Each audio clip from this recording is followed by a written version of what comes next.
ጤና ይስጥልን ተመልካቾች ከትግራይ ቴሌቪዥን የሚተላለፍ የአማርኛ ቋንቋ ዜናችን አሁን ጀምሯል። ከዜናዎቹ ጋር በእምነት ሰለሞን ነኝ። በትግራይ ከጦርነቱ በኋላ የኤችአይቪ ኤድስ ስርጭት በከፍተኛ ሁኔታ እየጨመረ መምጣቱና በአሁኑ ሰዓት እንደ ወረርሽኝ ትልቅ ስጋት መሆኑን የትግራይ ጤና ቢሮ ገለጸ። ቢሮው ይህንን የገለጸው ህዳር 22 የሚከበረውን 38ኛው ዓለም አቀፍ የኤችአይቪ ቀን ማስመልከት በሰጠው ጋዜጣዊ መግለጫ ነው። ፍርቱና ገብሩ ተመልክተዋለች። በትግራይ ብሎም በኢትዮጵያ ላለፉት ከ20 ዓመታት በፊት ጤና ሚኒስትርን ጨምሮ የክልል ጤና ተቋማትና መንግስት የኤችአይቪ ወረርሽኝን ለመግታትና ለመከላከል በርካታ ስራዎችን በመስራት የበሽታውን ስርጭት በመቀነስ ብሎም ህብረተሰቡ ግንዛቤ ኖሮት ራሱን ከበሽታው እንዲከላከል የተለያዩ ስራዎች ተሰርተው አመርቂ ውጤትም ታይቶባቸዋል። ይህንን አመርቂ ውጤት ካስመዘገቡና በሽታውንም በመግታት ከፍተኛ ስራ ከተሰራባቸው ክልሎች መካከል የትግራይ ክልል ዋነኛ ተጠቃሽ ናት። ሆኖም ግን ላለፉት ከ20 ዓመታት በላይ የነበረውን በሽታውን የመከላከል ስራ ጦርነቱ አደናቅፎት አሁን ላይ የኤችአይቪ በሽታ ስርጭቱ በከፍተኛ ሁኔታ እየጨመረ መምጣቱንና በአሁኑ ሰዓት ትልቅ ስጋት መሆኑን በትግራይ ጤና ቢሮ የኤችአይቪ ዘርፈ ብዙ ምላሽ መከላከልና መቆጣጠር ዳይሬክተር አቶ ፍስሐ ብርሃነ 38ኛውን ዓለም አቀፍ የኤችአይቪ ቀን በማስመልከት በሰጡት ጋዜጣዊ መግለጫ ገልጸዋል። የትግራይ የኤችአይቪ ስርጭት ከጦርነቱ በፊት 1.43 ነው የነበረው። ከጦርነቱ በኋላ ግን ባካሄድነው ጥናት አሁን የሚያመላክተን ወደ 3% ነው ማለት ነው።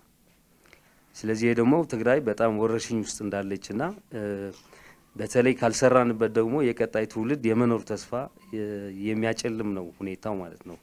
ስለዚህ ከ20 ዓመት በፊት ወደ ነበረበት ሁኔታ የተመለስንበት ሁኔታ ነው ያለውና ይህንን ህብረተሰባችን ትግራይ ውስጥ የኤችአይቪ ስርጭት በጣም ከፍተኛ ደረጃ ላይ መድረሱን አውቆ ጥንቃቄ እንዲያደርግ ከኤችአይቪ እንዲጠነቀቅ የማድረግ ስራ ለመስራት ነው ማለት ነው። የትግራይ ጤና ቢሮ በኤችአይቪ ዙሪያ የተለያዩ ስራዎች እየተሰራ መምጣቱን የገለጹት አቶ ፍስሐም የበሽታውን ስርጭት ለመግታት ብሎም ለመከላከል ከጤና ሚኒስቴርና ከሚመለከታቸው አካላት ጋር የተሻለ ስራ ለመስራትና የተለያዩ ድጋፎችን ለማግኘት ቢሮአቸው ጥረት እያደረገ መሆኑን ተናግረዋል። ህዝቡን ኤችአይቪ አሁንም ትግራይ ውስጥ አደጋ መሆኑን እንዲረዳው የማነሳሳት ስራ እየሰራን ያለ ነው። ከማህበራት ጋር ሆነንም እየሰራ ነው። ከወጣቶች ጋርም ሆነን እየሰራን ነውና እያነሳሳን ነው። ግን በቂ አይደለም። ይሄኛው በየዓመቱ ሲከበር እንደ ደወል ለማንቂያና በኤችአይቪ ዙሪያ መስዋዕት ለሆኑ ዜጎች ለማስታወስ ነው። በዛው ልክ ደግሞ በሽታ መኖሩን ህብረተሰቡ እንዲያውቅ ለማድረግ ነው እንጂ የአንድ ቀን ስራ አይደለም። ኤችአይቪ በተለይ ኤችአይቪ እንደምናውቀው ከአመለካከት ጋር የሚያያዝ በሽታ ነው። ስለዚህ አመለካከት ለመቀየር ደግሞ ቀጣይ የሆነ ስራ ያስፈልገዋል። ያው ከሰላም ስምምነት በኋላ ከፌዴራል ሚኒስትሪ ኦፍ ሄልዝ ጋር ያለን ግንኙነት ጥሩ ነው። በብዙ ነገሮች ይደግፉናል። ስለዚህ አሁንም ኮሙኒኬት እያደረግን ድጋፍ እንዲመጣልን እያደረግን ያለ ነው። ኤችአይቪ ኤድስ ጊዜ የማይሰጥ ወረርሽኝ በመሆኑ የሃይማኖት አባቶች በየእምነታቸው ማህበረሰቡን እንዲያነቁናም ሁሉም የሚመለከተው አካልም ይህንን ወረርሽኝ ለመከላከልና ለመግታት ትኩረት ሰጥቶ እንዲረባረብ ጥሪ አቅርበዋል። በደንብ ማነሳሳት፣ ማስተማር ህዝባችንን ከአመራሩ ይጠበቃል። ሌላው የሃይማኖት አባቶችም ማስተማር አለባቸው። ልክ እንደዚህ በፊት በሃይማኖታዊ ባህል ሊሆን ይችላል፣ በጸሎት ጊዜም ሊሆን ይችላል፣ የሆነ የቀብር ስነ ስርዓት ሲኖርም ህብረተሰቡን ማነሳሳት ማስተማር ይጠበቅባቸዋል ማለት ነው። ሚዲያም ተመሳሳይ መልእክት በማስተላለፍ ማህበረሰቡን ማስተማር ይጠበቅበታል ማለት ነው። ሌላው ምክር ቤቶች በየደረጃው ያሉ ምክር ቤቶችም ህዝባቸውን ማነሳሳት ማስተማር መቻል አለባቸው። ኤችአይቪ በደማቸው ያለባቸው ወገኖችም ከዚህ በፊት ሲያደርጉት እንደነበር በሽታው በእኛ ያብቃ ትውልድ ይዳን ብለው ህዝባቸውን በማስተማር መከላከል ላይ ጥሩ እንቅስቃሴ ያደርጉ ነበር ከዚህ በፊትና አሁንም ተመልሰው ወደዛ ገብተው ህዝባቸውን ማስተማር መቻል አለባቸው። የዘንድሮ የኤችአይቪ ኤድስ ቀን ተግዳሮቶችን በመቋቋም የኤችአይቪ ኤድስ ለውጥን በዘላቂነት እናረጋግጥ በሚል መሪ ቃል በዓለም አቀፍ ደረጃ ለ38ኛ ጊዜ እንደሚከበር ለማወቅ ተችሏል። ከ4 ዓመት በፊት ልክ በዚህች ዕለት ህዳር 12 ቀን 2014 ዓ.ም የኢትዮጵያ መከላከያ ሰራዊት አባላት የሆኑ 83 ተጋሩ የተጨፈጨፉባት ዕለት ናት። በማንነታቸው ምክንያት በምዕራብ አባያ ማጎሪያ ማዕከል የታሰሩ ተጋሩ በሚካኤል በዓል ምክንያት ከሚወዷቸው ቤተሰቦቻቸው ጋር ለመገናኘት በማሰብ ጸሎት ማድረግ በጀመሩበት ወቅት ነበር በኢትዮጵያ መከላከያ ሰራዊት የተጨፈጨፉት። ዓለም አቀፉ ጄኖሳይዶች ተቋም እንደ ጎርጎሮሳውያን አቆጣጠር ታህሳስ 4 2022 7 የዓይን ምስክሮችን በመጥቀስ በእስር ቤቱ ስለተፈጸመው ጭፍጨፋ ዘግቦ እንደነበር ይታወሳል። በወቅቱ የወጣው ዘገባ እንደሚያመለክተው በማንነታቸው ታጉረው ከነበሩ 83 ተጋሩ ነባር የኢትዮጵያ መከላከያ ሰራዊት አባላት ተገድለዋል። በርካቶች ደግሞ ደብዛቸው የጠፋ ሲሆን በእስር ቤቱ ደጃፍ ላይ በጅምላ ተቀብረዋል።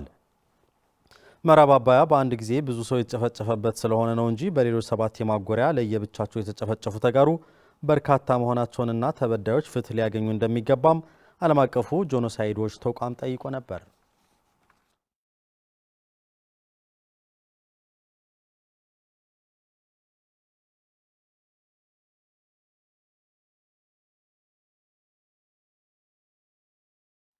በትግራይ የተቋረጠውን ዓለም አቀፍ የወንጀል ማጣራት ስራ ዳግም እንዲጀመር የዓለም አቀፍ ሰብአዊ መብት የሕግ ባለሙያዎች ማህበር ጥሪ ያቀረበ። ተፈናቃዮች ዋስትናቸው በተጠበቀ መልኩ ወደ ቀያቸው እንዲመለሱና አስፈላጊ የሰብአዊ እርዳታን ጨምሮ በሰብአዊ መብት ላይ የተመሰረተ ተገቢውን መፍትሄ እንዲያገኙም ማህበሩ ጠይቋል። ለቢቢሲ ዘገባ ፍሬህይወት ወልደመድህን። በትግራይ የተቋረጠው ዓለም አቀፋዊ የወንጀል ማጣራት ስራ ዳግም እንዲጀምር ጥሪ ቀረበ። በትግራይ የታወጀው ጄኖሳይዳዊ ጦርነት 5 ዓመት ማስቆጠሩን ተከትሎ በወጣው ዓለም አቀፋዊ ሪፖርት ምንም እንኳን የፕሪቶሪያ የሰላም ስምምነት እንዳለ ቢሆንም የሰብአዊ መብት ጥሰቶች እየቀጠሉ እንዳለ ማስታውቋል። የዓለም አቀፍ የሰብአዊ መብት የሕግ ባለሙያዎች ማህበር ኢባህሪ መንግስታዊ ካልሆኑ ተቋማት ጋር በመተባበር ባወጣው መግለጫ የጅምላ ጾታዊ ጥቃት፣ ጾታ መሰረት ያደረገ ጭፍጨፋ፣ ሆነ ተብሎ በእቅድ የሚደረግ ረሃብ የሚገኝባቸው ወንጀሎች አሁንም እንዳልቆሙና ይህም ስጋት እንደፈጠረለት በሪፖርቱ ገልጿል። እነዚህ የሰብአዊ መብት ተቋማት የዓለም ማህበረሰብ ገለልተኛ በሆነ መንገድ ሁኔታውን እንዲመረምሩና የሰብአዊ ተደራሽነት እንዲያረጋግጡ ብሎም በሰብአዊነት ላይ የደረሱ ወንጀሎችን ተጠያቂነት እንዲያረጋግጥ ጥሪ አቅርበዋል። የዓለም አቀፍ ሰብአዊ መብት ኢባህሪ ሊቀመንበር ማርክ ስቲቨን ሲቢኢ በኢትዮጵያ ጭቆና፣ መፈናቀልና የሰብአዊ መብት ጥሰት አሁንም በአስከፊ ሁኔታ እየተባባሰ ይገኛል ሲሉም ገልጸዋል። ሪፖርቱ አክሎም በጎ ፈቃደኛ ሀገራት፣ የተባበሩት መንግስታትና ሌሎች ዓለማዊና ቀጠናዊ ተቋሞች በክልሉ እየቀጠለ ያለውን ግጭት ለመግታት አስቸኳይ ተግባራዊ እርምጃ እንዲወስዱም ጥሪ አቅርበዋል። የሰላማውያን ሰዎች ዋስትና እንዲጠበቅ፣ የሰብአዊ እርዳታ ያለ እንቅፋት መድረስ ወደሚገባቸው ዜጎች እንዲዳረስም ጠይቀዋል።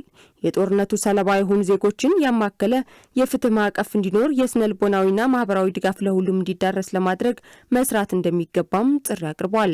ተፈናቃዮችን ዋስትናቸው በተጠበቀ መልኩ ወደ ቀያቸው እንዲመለሱና አስፈላጊ እርዳታን ጨምሮ በሰብአዊ መብት ላይ የተመሰረተ ተገቢውን መፍትሄ እንዲያገኙም ጥሪ ማቅረቡ ቢቢሲ ዘግቧል። የዓለም አቀፍ የሰብአዊ መብት የሕግ ባለሙያዎች ማህበር በሰላም ፍትህ ማረጋገጥ ላይ አልሞ የሚሰራ ተቋምም ነው። የፕሪቶሪያ ስምምነት አደራዳሪዎችና የሚመለከታቸው አካላት በትግራይ ውስጥ ተጨማሪ የሰብአዊ መብቶች ጥሰቶችን ለመከላከል የዲፕሎማሲ ጫና ሊያደርጉ ይገባል ሲል ሂዩማን ራይትስ ዎች ገለጸ። ሂዩማን ራይትስ ዎች ከ2020 እስከ 2022 በትግራይ ውስጥ የተከሰተው ግጭት በመቶ ሺዎች የሚቆጠሩ ሰዎችን ለሞት እንደዳረገና ዲፕሎማሲያዊ ጫና ካልተደረገ በስተቀር ዛሬም የጥቃት ምልክቶች እንዳሉ አስታውቋል። ሚሊዮኖችን ያፈናቀለውና ዋና ዋና መሰረተ ልማቶችን ያወደመው ግጭት በአፍሪካ ህብረት ድርድር ቢቆምም የሰብአዊ መብቶች ጥሰቶች አፈጻጸሙን በመከታተል ረገድ ባሉ ጉድለቶች ምክንያት አልቆሙም ብለዋል። በጦርነቱ ወቅት የትግራይ ተወላጆች በማንነታቸው ምክንያት በምዕራብ ትግራይ የዘር ማጥፋት ወንጀል ተፈጽሞባቸዋል ሲልም በሪፖርቱ አትቷል። ሂዩማን ራይትስ ዎች የአፍሪካ ህብረት፣ ኬንያ፣ ደቡብ አፍሪካ፣ ዩናይትድ ስቴትስና አጋሮቻቸው በሲቪሎች ላይ ተጨማሪ ጭፍጨፋ እንዳይፈጸም ለመከላከል ዲፕሎማሲያዊ ጥረቶች እንዲያደርጉ አሳስበዋል።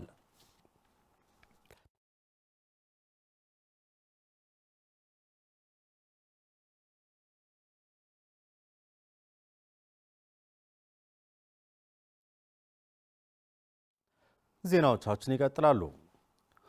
ኢትዮ ቴሌኮም ከአዋሽ ባንክ ጋር በአጋርነት ጥላ የተሰኘ ለዋስትና የዲጂታል ፋይናንስ የዲቫይስ ፋይናንሲንግ አገልግሎቶች በቴሌብር በይፋ ማስጀመሩን አስታወቀ።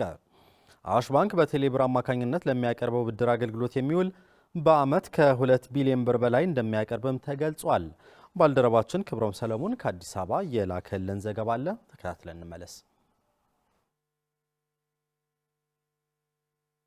ኢትዮ ቴሌኮምና አዋሽ ባንክ በቴሌብር ጥላ የተሰኘ ያለ ዋስትና የዲጂታል ፋይናንስና የዲቫይስ ፋይናንሲንግ አገልግሎቶች አስጀመሩ። የቴሌኮምና የዲጂታል አገልግሎቶች በስፋት ተደራሽ በማድረግ ታላቅ ሀገርና ሕዝብ በማገልገል ላይ የሚገኘው ኢትዮ ቴሌኮም በሀገራችን ሁሉን አቀፍ የኮሙኒኬሽን ዲጂታል ጉዞ ማሳያ በማስቀጠል ቁልፍ ሚና አጠናክሮ እየቀጠለ ከመደበኛ የቴሌኮሙኒኬሽን ግንኙነት ባሻገር በዲጂታል ሶሉሽኖችና ዲጂታል ፋይናንሲንግ ዘርፍ ጉልህ ሚና በመጫወት ላይ እንደሚገኝ ይታወቃል። የዚሁ ማሳያ ተደርጎ ሊወሰድ የሚችለው ከአዋሽ ባንክ ጋር በመቀናጀት ጥላ የተሰኘ የፋይናንስ አገልግሎት አስጀምረዋል። በሳይንስ ሙዚየም በተካሄደው ስነ ስርዓት የኢትዮ ቴሌኮም ዋና ስራ አስፈጻሚ ፍሬህይወት ታምሩ እንዳስታወቁት በቴሌብር አማካኝነት ያለ ዋስትና ብድር እንዲሁም የረጅም ጊዜ ክፍያ እንዲፈጸም የሚያስችል የስማርት ስልክ ባለቤት መሆንም ያስችላል ብለዋል። የጥላ የዲጂታል ፋይናንስ ለብድር አገልግሎቶች አዋሽ ባንክ በአመት ከ2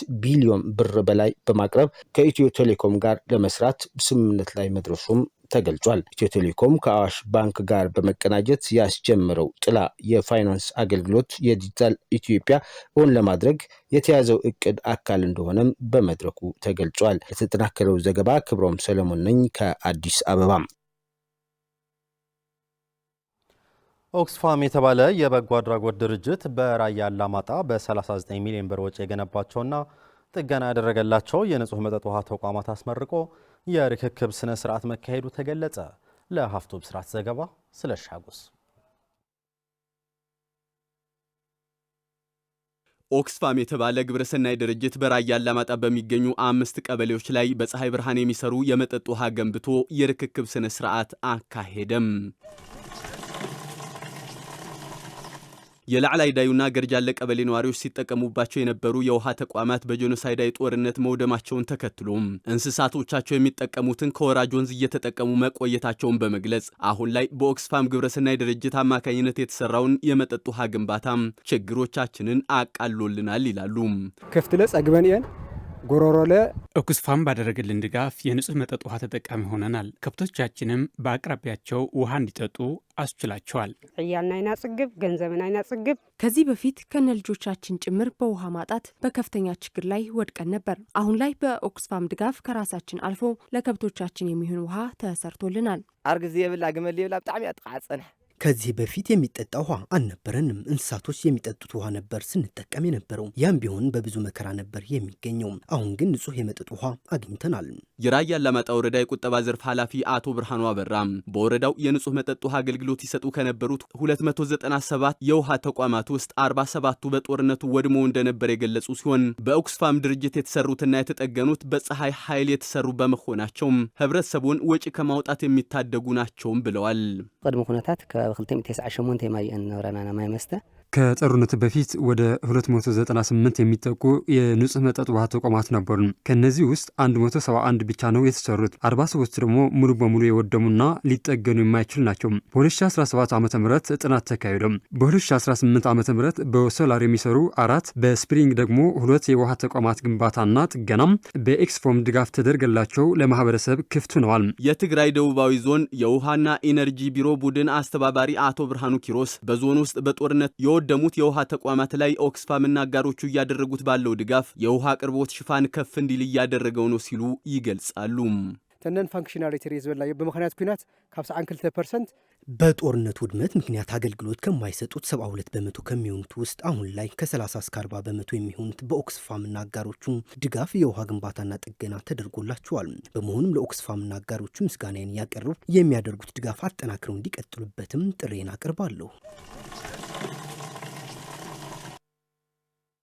በመጨረሻ በኬንያ እየተካሄደ ባለው የ2025 የአፍሪካ የሴቶች ብስክሌት ውድድር ዛሬ አርብ ቀን በተካሄደው 64.5 ኪሎ ሜትር የሸፈነው ውድድር ላይ ኢትዮጵያን ወክላ የተሳተፈችው ጽጌ ካሳይ አንደኛ ሆና በማጠናቀቅ ኢትዮጵያ የወርቅ ሜዳሊያ አሸናፊ ሆናለች። ለኢትዮጵያ ብስክሌት ቡድን ወክለው የሚወዳደሩት ቅሳነት ግርማይና ራሄል ታመነ ሶስተኛና አራተኛ በመሆን ውድድሩን አጠናቀዋል። ሩዋንዳ በዚህ ውድድር የብር ሜዳሊያ አሸናፊ ሆናለች። የብስክሌት ተወዳዳሪዋ ጽጌ ካሳይ እስካሁን በአፍሪካ የ2025 የብስክሌት ሻምፒዮና 2 የወርቅ ሜዳሊያ በማሸነፍ ከፍተኛ ውጤት አስመዝግባለች።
ተመልካቾች ዜናዎቻችን አብቅተዋል። ስለተከታተላችሁ እናመሰግናለን። ከቀሪዎቹ የትግራይ ቴሌቪዥን ዝግጅቶች ጋር መልካም ቆይታ ይሁንላችሁ።